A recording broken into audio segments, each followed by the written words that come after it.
Fala pessoal, bem-vindos a mais um episódio do Histórias que o Grito do Ipiranga não contou. Eu sou Nathalie e hoje a gente vai conversar um pouco sobre umas revoltas que aconteceram antes da independência do Brasil e que muita gente acaba esquecendo. Estamos aqui com Letícia, Rafael e Cristóvão. A gente vai entender como as ideias vindas da Europa, crises econômicas e desigualdades sociais foram dando forma a movimentos como a Inconfidência Mineira, Conjuração Baiana e a Revolução Pernambucana. Bora nessa? O Brasil no século XVIII. Olá pessoal, eu me chamo Letícia e para começar vamos falar um pouquinho do contexto. A gente está lá no final do século XVIII e o mundo inteiro parece estar explodindo em revoluções. Teve a dos Estados Unidos, teve na França e até uma no Haiti que assustou muita gente aqui nas Américas. Fala pessoal, eu sou o Rafael e exatamente, Letícia. E tudo isso foi influenciado nada mais, nada menos pelo iluminismo. Aquela ideia de liberdade, razão, direito, sabe? Que fez muita cabeça aqui também.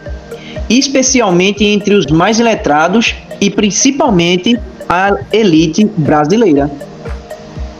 Olá, colegas. Eu sou o Cristóvão. E é muito satisfatório poder participar com vocês de mais uma aula. Portanto, eu quero ressaltar que aqui no Brasil as coisas eram mais tensas. A coroa portuguesa estava cobrando altos impostos e a economia estava em crise.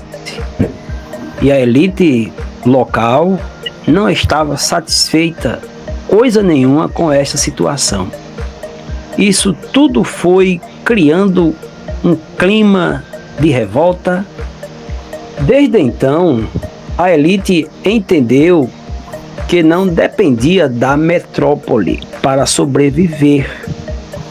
E dentro deste contexto foram surgindo os motins em diversas partes. E foi assim que surgiram as chamadas revoltas emancipacionistas. Inconfidência Mineira, Ouro, Traição e o Martim Nacional. Então, em 1789, em Minas Gerais, começa a Inconfidência Mineira. A galera de lá estava revoltada com os impostos absurdos que Portugal cobrava sobre o ouro. Tinha até a tal da derrama, que era um tipo de confisco obrigatório caso a meta do ouro não fosse atingida. Foi aí que a elite mineira pensou: para que continuar sustentando esses portugueses se a gente tem ouro suficiente para viver de boa? E influenciados pelas ideias iluministas, começaram a planejar uma grande revolução. Muito bem, colegas. A vossa fala foi bastante pertinente, mas o plano vazou. Um dos envolvidos, o Joaquim Silvério dos Reis, traiu os colegas, fazendo com que todas as coisas desmoronassem, pois ele foi e revelou tudo para o governador. Resultado: prisão geral. Todos tiveram que enfrentar essa prisão. E quem sobrou para arcar com as consequências foi exatamente o Tiradentes, que veio a ser um símbolo nacional tempos depois. Bom, ele foi enforcado e esquartejado e espalharam os pedaços do corpo pela estrada de Vila Rica, bem violento, para deixar o recado: não ousem se rebelar. Mas vamos para a Bahia, onde o povo também estava querendo mudança. Conjuração Baiana, Fome, Liberdade e Resistência Negra. E foi exatamente na Bahia, em 1798, que a revolta teve uma cara bem diferente. Era mais popular, tinha alfaiates, negros, soldados e pequenos comerciantes. A galera estava revoltadíssima com a fome e o aumento absurdo dos preços. Verdade, Rafael. Mas observe, além do iluminismo, esse montinho formado pelos alfaiates, os negros, soldados e pequenos comerciantes se inspiraram na Revolução Francesa, bem como na Revolução do Haiti, que fora liderada por pessoas negras que tiveram um bom resultado, a abolição escravista. Isso assustava muito a elite branca aqui no Brasil. Essas pessoas defendiam abertamente o fim da escravidão, como também o fim dos privilégios da elite, e consideravam o começo de uma república. Então, começaram a espalhar panfletos em Salvador, chamando o povo para se levantar contra Portugal. Isso é verdade, Letícia. A repressão foi tão pesadíssima que várias pessoas foram presas e executadas, até mesmo decapitadas, com as suas cabeças expostas em praça pública. Ou seja, era para assustar e calar de vez o povo. Muito bem. Mas essa revolta marcou um ponto de virada.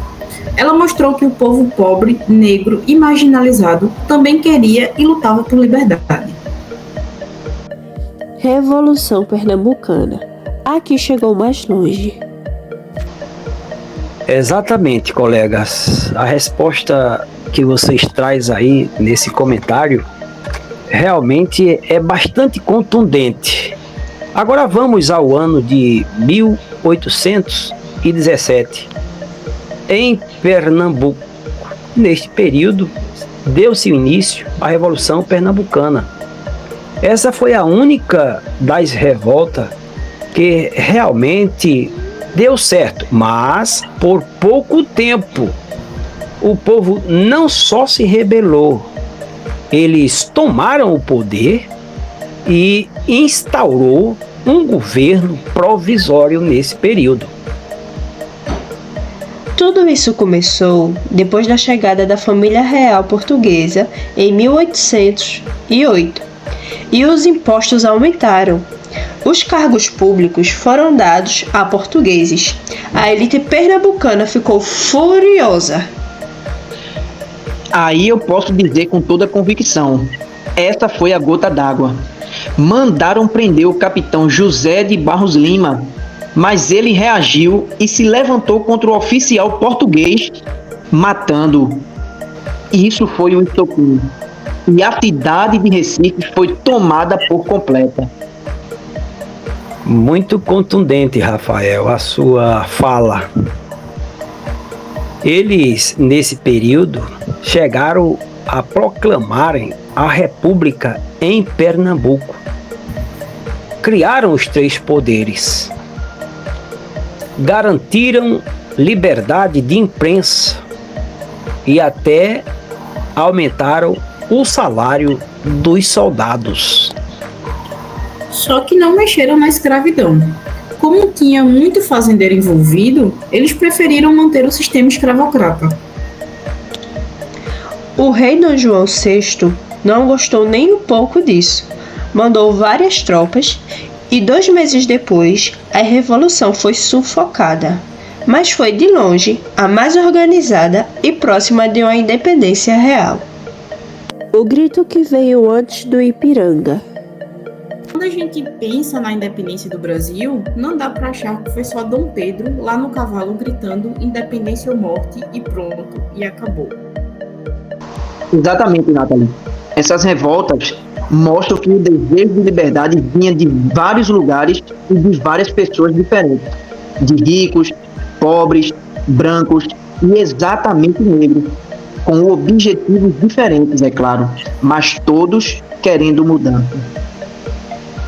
Muito bem, colegas. A colocação que vocês trazem é muito contundente. Observe, Mas é importante observar que esses fatos mostram que o Brasil não foi construído de forma pacífica e muito menos linear, mas com muitas revoltas e lutas, porém, nem sempre com um final feliz. Mas vale lembrar que esses movimentos deixaram marcas. Tiradentes, como podemos observar, ele virou símbolo de resistência. Os alfaiates da Bahia inspiram resistência até hoje. E a Revolução Pernambucana foi um laboratório de república no Brasil. Muito obrigada por nos acompanhar em mais um episódio do nosso podcast sobre as revoluções que marcaram a história do Brasil. Nesse espaço, buscamos não apenas relembrar os fatos, mas refletir sobre os ideais, os conflitos e os impactos de cada revolução deixou no nosso presente. Até a próxima!